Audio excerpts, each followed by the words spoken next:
여러분 안녕하십니까? 최상목 대통령 권한대행의 헌법재판관 임명 보류에 대해 위헌 여부를 가릴 헌재 선고가 하루 앞으로 다가왔는데요. 국민의힘의 헌법재판소 흔들기가 도를 넘고 있습니다. 윤 대통령 탄핵 반대 집회에 참석한 여당 의원들이 좌파 사법부를 무찔러 이기자고 선동하는가 하면 권성동 원내대표는 헌재가 인용 결정을 내리더라도 후보자를 임명하지 말라며 최상목 대행을 압박했습니다. 법치주의를 대놓고 부정하는 겁니까? 이기주 기자가 보도합니다. 어제 부산역 광장에서 열린 윤석열 대통령 탄핵 반대 집회. 일타 강사로 불리는 전한길 씨가 이진숙 방통위원장 탄핵 심판에서 인용 결정을 내렸던 재판관 4명의 이름을 외치더니 공격성 발언을 이어갑니다. 국민들이 헌재를 휩쓸 것이고 그 모든 책임은 불의한 재판관들에게 돌아갈 것입니다. 극우 폭도들의 서부지법 폭동을 연상시키는 선동을 헌법재판소를 향해서 한 건데 국민의힘 일부 의원들도 무대에 올라 좌파들을 처단하자며 집회 참석자들을 자극하는 데 가세했습니다. 저 무도한 종북 좌파 세력들 처단 좀 하십시다 라고 말씀을 드렸습니다. 지금 제2의 6.25가 벌어지고 있다고 생각하는데 여러분, 좌파 사박할 때 반드시 무찔러 싸워 이겨야 합니다. 싸우자! 일부 헌법재판관들에게 색깔론을 입혀 탄핵 심판 회피를 촉구했던 윤 대통령 측의 주장을 여당 의원들이 그대로 답습한 겁니다. 그런 편향성을 가진 재판관들이 우리가 상식적으로 좀 이해할 수 있는 수준을 넘어선다고 하면 이것은 국민의힘 권성동 원내대표 역시 헌재 흔들기에 열을 올렸습니다. 마은혁 재판관 임명 보류에 대한 권한쟁의 심판 선고를 하루 앞두고 권 원내대표는 헌재의 인용 결정이 나더라도 후보자 임명을 거부하라며 최상목 권한대행을 압박했습니다. 헌재가 위헌적인 권한쟁의 심판을 가사 인용하더라도 최상목 대행은 마은혁 후보자 임명을 거부해야 합니다. 여당의 노골적인 헌재 흔들기가 계속되자 민주당에선 탄핵 불복 빌드업이다, 제2의 내란 행위다 등의 비난이 쏟아졌습니다. 사법부에 대한 모략과 불복까지 극우 선동 행태가 도를 넘었습니다. 지금이라도 정상적인 보수 정당으로서의 모습으로 돌아오길 기대하겠습니다. 윤석열과 국민의힘은 지금이라도 법의 심판을 겸허히 받아들이고 국민들을 가르고 선동하는 제2의 내란 행위를 당장 그만둘 것을 촉구합니다. 권성동 원내대표를 향해서도 위헌 결정을 무시하라니 제정신이냐며 법치주의 부정을 중단하라고 비판했습니다. MBC 뉴스 이기주입니다. 이처럼 헌재 결정을 부정하는 권성동 원내대표의 주장에 대한 헌법학자들의 판단은 달랐습니다. 헌법학자 100여 명이 윤 대통령 측과 국민의힘의 노골적인 헌법재판소 흔들기에 비판하고 나섰는데요. 헌법재판관 후보자 임명 보류권을 우선 선고하는 게 맞다며 헌법재판소를 흔드는 행위를 즉각 멈추라고 요구했습니다. 유서영 기자가 보도합니다. 마은혁 헌법재판관 후보자 임명 관련 사건을 다른 사건보다 먼저 선고하는 것이 헌법적으로 옳다. 헌정 회복을 위한 헌법학자회의 소속 107명이 함께 입장을 냈습니다. 먼저 헌법재판소가 구인 완성체가 아닌 공석을 둔 채 선고하는 것은 소송을 제기한 많은 국민들이나 기관들 입장에서 매우 불공정하고 부당하다고 했습니다. 또 권력분리 원리에 따라 국회와 대통령, 대법원장이 각각 3명씩 헌법재판관을 선출하거나 지명하고 이렇게 임명된 9명이 재판을 진행하는 것이 헌법의 뜻이라고 했습니다. 윤석열 대통령 측과 여권의 헌재 때리기에 헌법학자들이 한 목소리를 낸 겁니다. 지난해 12월 최상목 대통령 권한대행은 국회목 헌법재판관 후보 3명 가운데 마은혁 후보자만 임명을 보류했습니다. 곧바로 선별 임명은 위헌이라는 지적이 나왔습니다. 우원식 국회의장도 즉각 임명해달라는 취지의 권한쟁의를 헌재에 청구했습니다. 하지만 윤석열 대통령 측과 여권은 헌재가 졸속 심리를 한다고 주장하며 헌재를 공격해왔습니다. 최근엔 우 의장이 국회 의결 없이 청구했다며 이를 절차적 문제라고 주장하고 있습니다.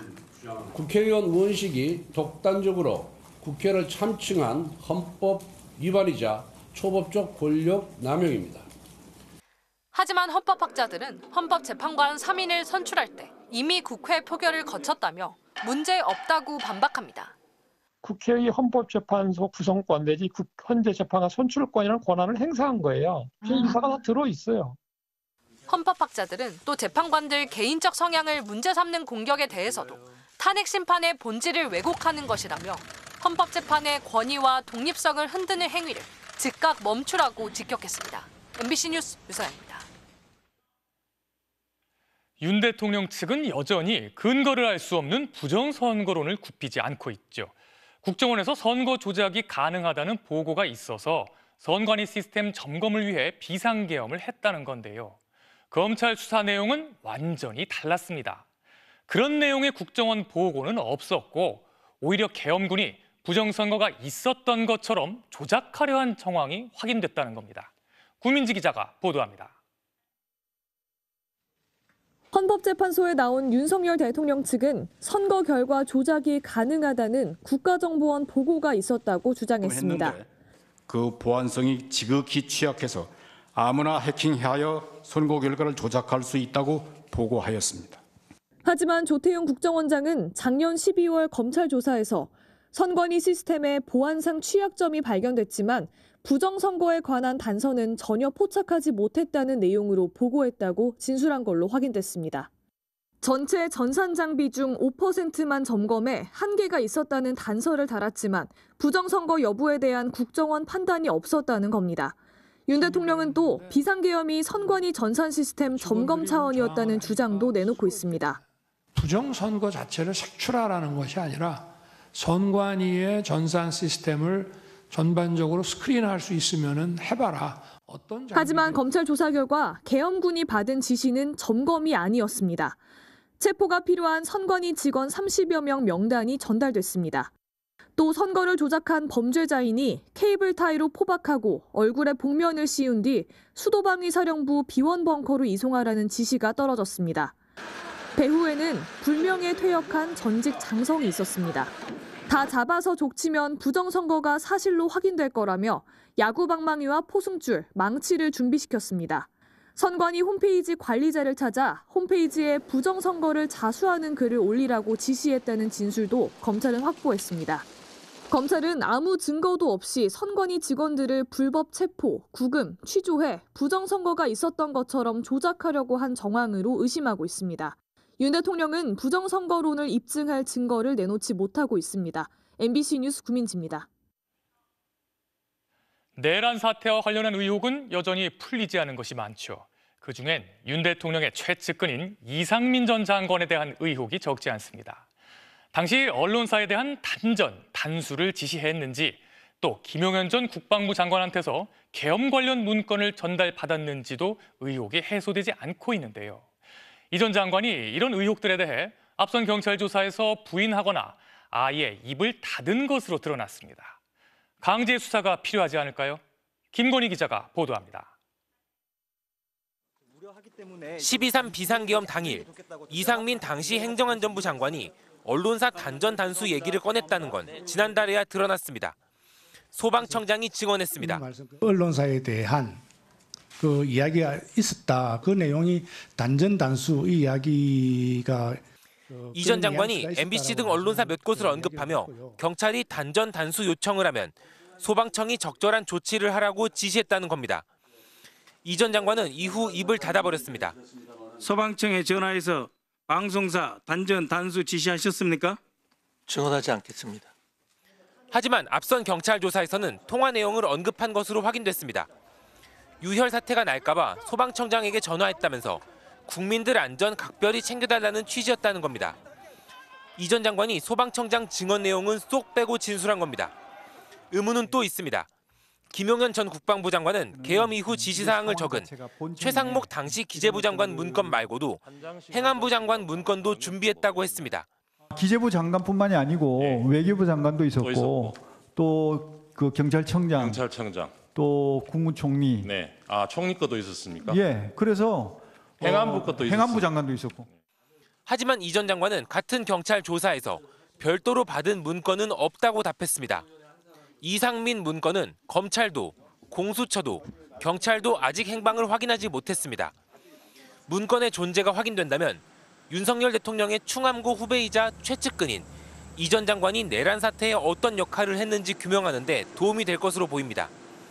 이상민 문건 의혹도, 단전단수 지시 의혹도 모두 경찰 조사 뒤 돌발 증언으로 드러난 일이라 이 전 장관에 대한 재조사와 강제 수사가 불가피하다는 관측이 나옵니다. MBC 뉴스 김건희입니다.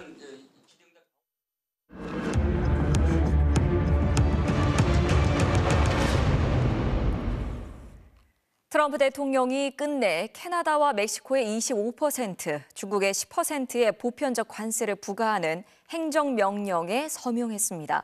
캐나다도 곧바로 미국산에 25%의 관세를 부과하겠다고 발표했습니다. 트럼프 2기 글로벌 통상 전쟁이 본격적으로 시작됐습니다. 워싱턴에서 왕종명 특파원입니다. 트럼프 대통령이 관세 무기화 공약을 행동으로 실천하는 첫 행정명령에 서명했습니다. 캐나다, 멕시코에 25%, 중국에는 추가로 10%의 보편적 관세를 부과하는 내용입니다. 다만 미국 내 기름값과 맞물려 있는 캐나다산 에너지 제품에 한해 관세율을 10%로 낮추었습니다. 시작 시점은 2월 4일로 정했습니다. 그는 불법 이민자와 마약성 진통제 펜타닐을 거듭 언급하면서 미국 국민을 보호하는 게 대통령의 의무라며 이번 조치의 정당성을 강조했습니다. Number one is the people that have poured into our country so horribly and so much. Number two are the drugs, fentanyl and everything else that have come into the country. 미국산 제품에 보복 관세를 매길 경우 관세율을 올리거나 범위를 확대할 수 있다는 보복 조항도 행정명령에 포함시켰습니다. 하지만 캐나다와 멕시코는 아랑곳하지 않고 즉각 보복 조치를 발표했습니다. 캐나다는 미국산 제품에 똑같이 25% 관세를 부과하는 동시에 비관세 조치도 예고했습니다. 아예 미국산 대신 자국산 제품을 구매하고 올 여름 휴가 때 미국에 가지 말라고 촉구했습니다. It might mean checking the labels at the supermarket and picking Canadian-made products. It might mean opting for Canadian rye over Kentucky bourbon. 일부 주에서는 미국 기업의 정부 사업 입찰 참여를 제한하고 트럼프 텃밭인 공화당 강세 지역에서 만드는 주류의 판매를 중단하는 별도의 보복 조치도 내놓았습니다. 멕시코 역시 관세 및 비관세 조치를 포함한 플랜 B를 시행하겠다고 발표했습니다. Y tenemos plan A, plan B, plan C para lo que decida el gobierno de los Estados Unidos. 또 캐나다, 멕시코 정상이 직접 만나 공동 대응 전략도 논의하기로 했습니다. 트럼프 2기 글로벌 통상 전쟁이 본격적으로 시작한 가운데 모든 나라 수입품에 대한 보편 관세와 반도체, 철강 같은 특정 품목별 관세도 예고한 상태라 이번 조치는 통상 전쟁의 서막에 불과하다는 전망이 나옵니다. 워싱턴에서 MBC 뉴스 왕종명입니다. 미국의 관세 부과에 대해 중국도 강한 불만을 나타냈습니다. 즉각 WTO에 제소하겠다고 밝히면서 필요한 대응 조치를 취할 것이라고 덧붙였는데요. 히토류 수출 제한 등 공급망 통제로 타격을 줄 것이란 전망이 나오고 있습니다. 베이징에서 이필희 특파원입니다. 중국은 미국이 펜타닐을 핑계 삼아 10%의 추가 관세를 부과했다고 지적했습니다. 중국은 그동안 미국의 중요한 문제인 펜타닐에 대해 인도주의 정신으로 협력해 왔다는 겁니다. 2019年中国就宣布正式整类列管芬太尼类物质，是世界上第一个正式整类列管芬太尼类物质的国家。 그러면서 자의적인 관세 인상이 아니라 객관적이고 합리적인 방식으로 펜타닐 문제를 해결하라고 촉구했습니다. 중국 상무부는 미국의 10% 관세 부과에 WTO 제소로 맞대응했습니다. 不仅无异于解决自身问题，也对中美正常经贸合作造成破坏。 또 중국의 권익을 지키기 위해 상응하는 대응 조치를 취할 것이라고 덧붙였습니다. 상응 조치가 무엇인지 구체적으로 밝히지 않았지만 공급망을 통한 반격이 우선 거론되고 있습니다. 중국은 지난해 12월 갈륨과 게르마늄 등의 미국 수출을 제한했는데 이 같은 핵심 광물의 수출 금지가 확대되면 미국 산업은 타격이 불가피합니다. 애플이나 테슬라 등 중국에 공장을 짓고 제품을 생산 중인 기업들을 제재하는 것도 대응 방안으로 고려됩니다. 트럼프 1기 관세 전쟁 때는 맞불 보복 관세로 방어에 급급했다면 지금은 공격 카드도 함께 준비한 모양새입니다. China has already done a lot of de-risking in the last 6-7 years because of the trade war. So Chinese supply chains are actually much more resilient than American supply chains at this point. 트럼프 대통령은 그동안 중국산 제품에 대해 60% 관세를 부과하겠다고 공언해왔습니다. 중국과의 2차 관세 전쟁이 10% 수준에 머문 건 전면전보다는 협상에 무게를 둔 거란 해석이 나오고 있습니다. 베이징에서 MBC 뉴스 이필입니다. 미국의 관세 압박에 대해 우리도 대책 마련이 필요한데요. 우선 멕시코와 캐나다에 진출한 우리 기업의 타격이 불가피해 보이고 앞으로 우리를 상대로 한 미국의 통상 압박이 본격화할 수 있다는 점이 특히 문제입니다. 이어서 박성원 기자입니다. 지난 2016년 멕시코 몬테레이에 준공된 기아차 공장입니다. 이곳에서 생산한 K4 차량은 한 해 12만 대가량 미국으로 수출됩니다. LG와 삼성전자 등 가전업체들도 멕시코를 미국 수출 기지로 삼고 있습니다. 하지만 멕시코와 캐나다에 25% 관세가 부과되면 우리 수출품의 가격 경쟁력이 떨어질 수밖에 없습니다. 보편 관세 부과 자체는 미국 내에서 전반적인 수입산 제품의 수요를 감소시키는 효과, 즉 시장 축소 효과가 있어 우리 수출품의 수요도 줄어들 여지가 있습니다.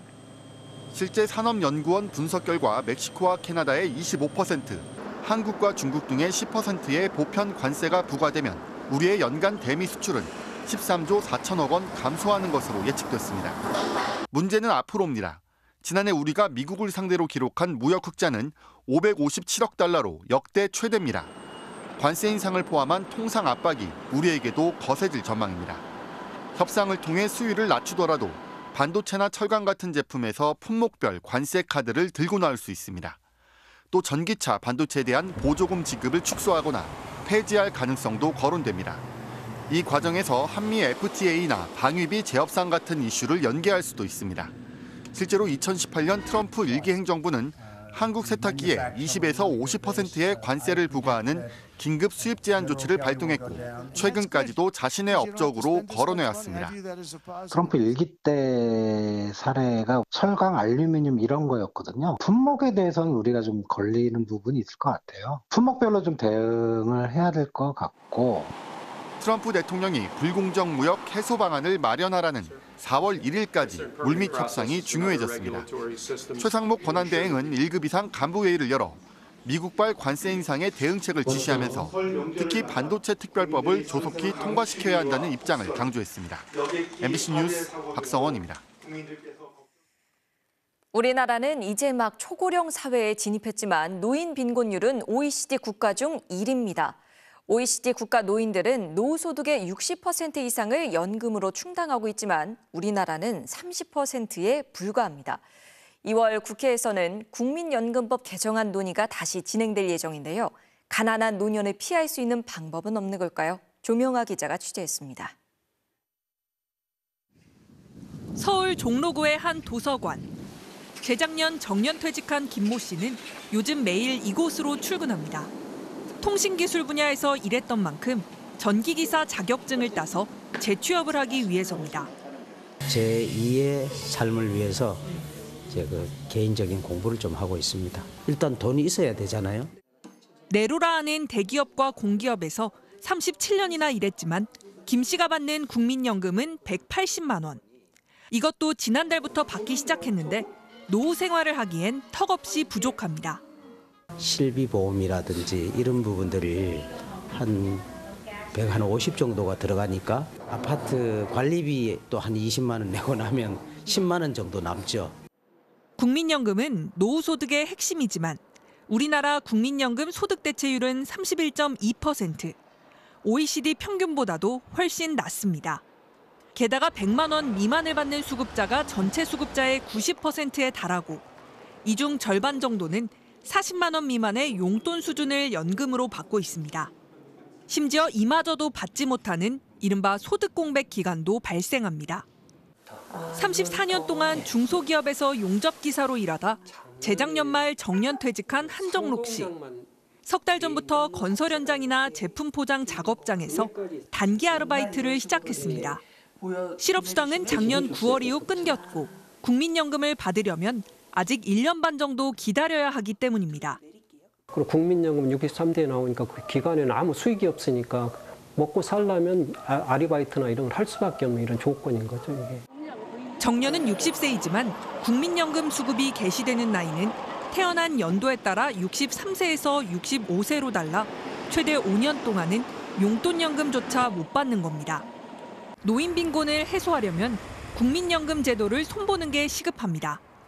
정부는 지난해 9월 보험료율을 현행 9%에서 13%로 올리고 소득 대체율을 42%까지 올리는 국민연금 개혁안을 추진하겠다고 밝혔지만 현재는 논의가 중단된 상태입니다.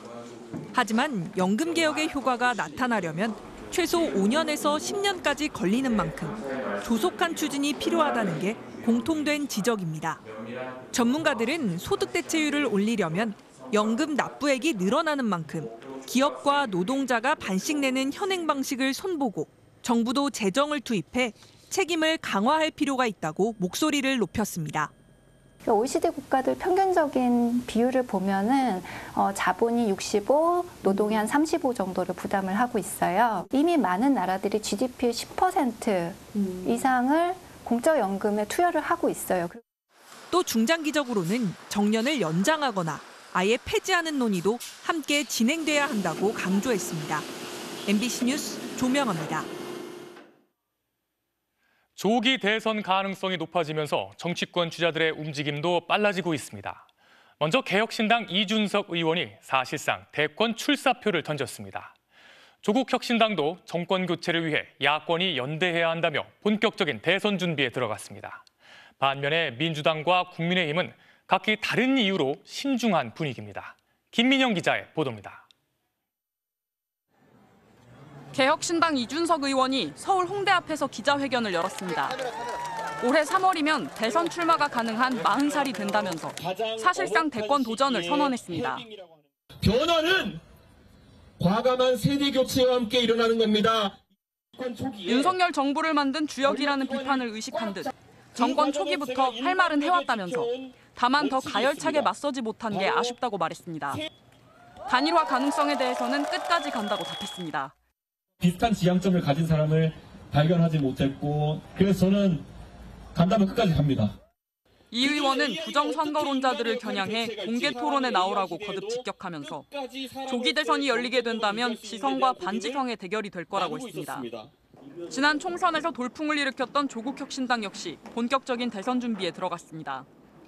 조국혁신당은 완전히 새로운 정권 교체를 위해 기꺼이 쇄빙선이 되겠다면서 민주당 등 야권과 시민사회단체에 정책 연대 등을 제안했습니다. 연대해야 모두를 위한 정권 교체, 국민을 위한 완전한 정권 교체를 할 수 있습니다. 반면 거대 양당은 아직 신중한 분위기입니다. 아직 내란 세력에 대한 단죄가 끝나지 않은 데다 민생은 제쳐두고 대권에만 집중한다는 비판이 신경 쓰이는 겁니다. 저희 당은 민생 경제 이 위기를 극복하는 것, 또 헌정 질서를 제대로 자리를 잡도록 만드는 것, 이 일에 집중하고 있다고.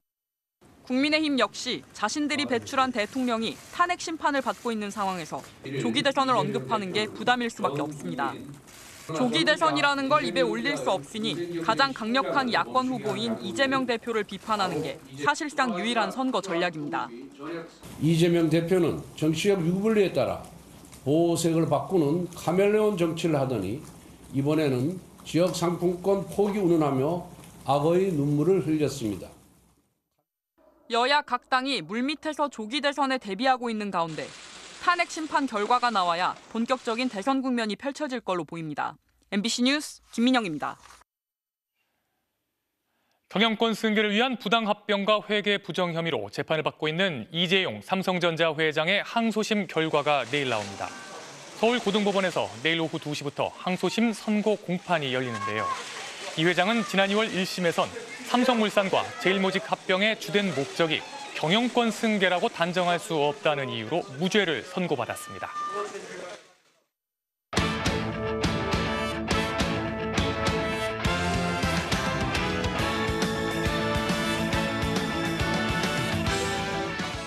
일요일 밤 스포츠 뉴스입니다. LA 다저스의 김혜성 선수가 다저스 스타디움에서 열린 행사에 참석해 팬과 동료들의 뜨거운 환대를 받았습니다. 빅리그의 빠른 공 적응에 집중하고 있다며 우승을 다짐했습니다. 전훈칠 기자가 보도합니다. 새로운 시즌을 앞두고 팬과 선수단이 만나는 첫 공식 행사에 다저스 스타디움은 오랜만에 북적였습니다. 월드시리즈 우승 열기가 여전한 가운데 김혜성도 팬들의 환호 속에 모습을 드러냈습니다.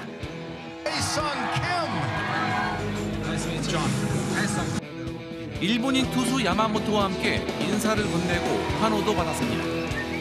세계 최고의 유니폼을 입었으니까 그만큼 저도 잘 해가지고 멋진 팀의 멋진 일원이 될 수 있도록 노력하고 옆에 있는 제 친구 야마모토와 같은 유니폼을 입게 돼서 좋은 것 같습니다. 5년 장기 계약을 통해 팀의 핵심으로 거듭난 한국계 선수 에드먼도 2년 전 WBC 대표팀에서 함께했던 김혜성의 합류에 반색했습니다. What stood out to me was he's an incredibly hard worker. Plays the game the right way. It'll be good to catch up, and we'll get some good work in together during the spring and throughout the year. 일찌감치 애리조나에서 훈련을 이어온 김혜성은 빅리그 적응을 위한 최우선 과제로 빠른 공 대응 능력을 꼽았습니다. 평균 구속이 많이 올라갔기 때문에 그런 거에 있어서 많이 집중하고 그런 부분을 많이 연습하려고 하고 있습니다. MBC 뉴스 전훈칠입니다. 하얼빈 동계 아시안게임 개막을 닷새 앞두고 세계 최강을 잡아낸 우리 쇼트트랙 대표팀이 출국했습니다. 결전지 하얼빈으로 떠나기 위해 이른 아침 인천공항에 모인 대표팀. 최민정 선수는 반려견과 소중한 시간을 보내며 마음가짐을 다져봤습니다. 같이 가고 싶어 한 것 같긴 한데 상황이 이제 여의치가 않으니까는 옹심이가 응원해준 만큼 잘하고 오겠습니다.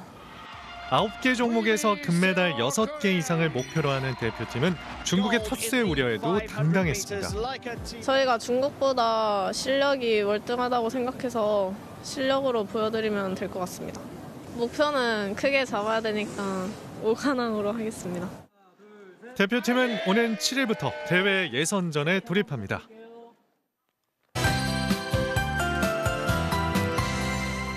절기 입춘인 내일 출근길엔 강추위에 대비를 하셔야겠습니다. 이미 경기 북부와 강원 북부 내륙 그리고 산지에는 한파주의보가 내려졌고요. 내일 아침 서울 기온 영하 7도, 파주와 철원 등지는 영하 10도 아래로 떨어지겠습니다. 화요일인 모레는 서울의 기온도 영하 13도에 체감온도는 영하 20도 선까지 곤두박질하겠습니다. 차츰 눈구름도 들어오겠습니다. 일단 내일 새벽부터 아침 사이에는 경기 동부와 강원 영서, 충북과 호남 쪽에 눈이 살짝 내리겠고요. 이후 늦은 오후부터 모레 사이에는 충남 서해안과 호남, 제주를 중심으로 강하고 많은 눈이 쏟아지겠습니다. 제주 산지에 최대 20cm 이상, 호남에도 많게는 15cm 이상 내려 대설특보도 내려지겠습니다. 밤사이 중서부 지방을 중심으로 미세먼지가 유입되겠지만 차츰 찬바람이 강해지며 사라지겠습니다. 내일 아침 기온 보시면 서울 영하 7도, 대전 영하 4도까지 떨어져 춥겠습니다. 낮 동안에도 대부분 지방에서 체감온도가 영하 5도 선을 밑돌겠습니다. 주 중반에는 호남 지방을 중심으로 또다시 눈 예보가 나와 있고요. 당분간 강추위는 계속될 전망입니다. 날씨였습니다. 헌법재판관 임명 보류에 대한 권한쟁의 심판 선고를 하루 앞두고 권성동 국민의힘 원내대표가 헌재에서 인용 결정이 나더라도 최상목 대행이 임명을 거부할 것을 요구했습니다. 헌법재판소의 결정을 무시하라는 겁니까? 내란 우두머리 혐의를 받는 대통령을 지킬 수만 있다면 헌정 질서가 무너져도 상관없다는 겁니까? 국가 최고 헌법기관이 사라진 혼돈의 나라를 꿈꾸는 건지 묻지 않을 수 없습니다. 일요일 뉴스데스크 마칩니다. 함께해 주신 여러분 고맙습니다.